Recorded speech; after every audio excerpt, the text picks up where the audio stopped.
আসসালামু আলাইকুম। এলহামস কুকিং ডায়েরিতে সবাইকে ওয়েলকাম জানাচ্ছি। তাল পাকা সিজন যখন চলে এসেছে, তালের রসালো বড়া না বানালে কি হয়? আগে গ্রামের দিকে তালের সিজন আসলেই মিষ্টির দোকানগুলোতে এই তালের রস বড়া অর্থাৎ তালমোহন খুব পাওয়া যেত, যদিও এখন তেমন একটা দেখা যায় না। তাই আজকে কিভাবে খুব সহজে রসালো তালের বড়া বা তালের পিঠা বাসায় বানানো যায় সে রেসিপি আপনাদের সাথে শেয়ার করব।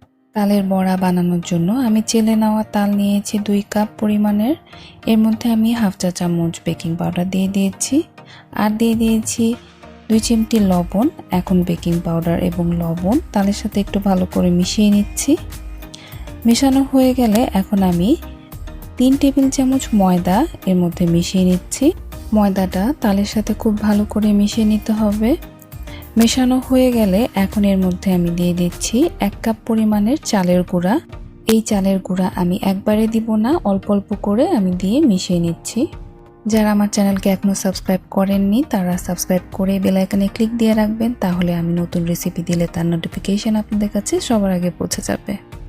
যদিও আমি স্প্যাচুলার সাহায্যে সবকিছু মিক্স করছি, আপনারা হাত দিয়েও এটি খুব ভালো করে মিশিয়ে নিতে পারেন। আমার মেশানো হয়ে গিয়েছে, এখন আমি এটিকে এক সাইডে রেখে দিচ্ছি।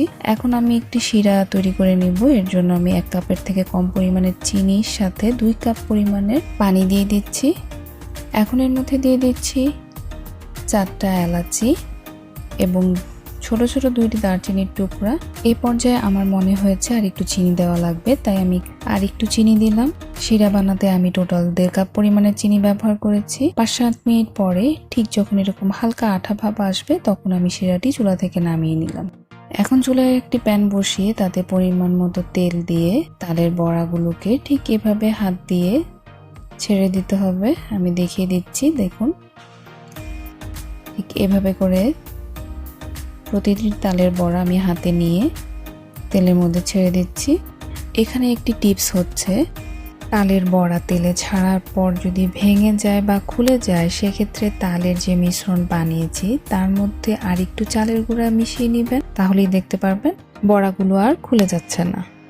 এক পিঠ ভাজা হলে আস্তে করে আরেক পিঠ উল্টে দিতে হবে, আর এই ভাজাটা একটু হাতে সময় নিয়ে ভাজতে হবে। ভাজার সময় চুলার আঁচ লোতে থাকবে, আর ভাজতে টোটাল 6-7 মিনিট সময় লাগবে। যখন লাল হয়ে যাবে, ঠিক লালমোহন মিষ্টির মতো, সে অবস্থায় আমি চুলা থেকে এগুলোকে নামিয়ে নিচ্ছি। ভেজে নেওয়া তালের বড়াকে এখন আমি আগে থেকে তৈরি করে রাখা শিরার মধ্যে ঢেলে দিচ্ছি। এখন হালকা একটু নেড়ে দিয়ে 10 মিনিটের জন্য শিরার মধ্যে রেখে দিব। 10 মিনিট পরে দেখতেই পাচ্ছেন শিরা ভালোভাবে ঢোকার কারণে তালের বড়াগুলো কতটা ফুলে উঠেছে। এখন শিরা থেকে পিঠাগুলোকে আমি উঠিয়ে নিচ্ছি। হয়ে গেল তালের রস বড়া অর্থাৎ তালের পিঠা।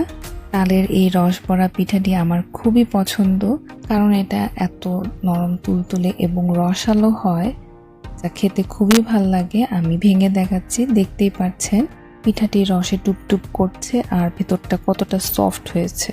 আশা করছি এই পিঠাটি একবার বাসায় হলেও বানিয়ে খাবেন এবং বানানোর পরে কেমন হয়েছে সেটা আমাকে কমেন্ট করে জানাতে ভুলবেন না। আমার তো এভাবে তালের বড়া বানিয়ে খেতে ভাল লাগে, আপনাদের কোনভাবে ভালো লাগে সেটি অবশ্যই কমেন্ট করে জানাবেন। আজকের মতো বিদায় নিচ্ছি, সবাই ভালো থাকবেন। আল্লাহ হাফেজ।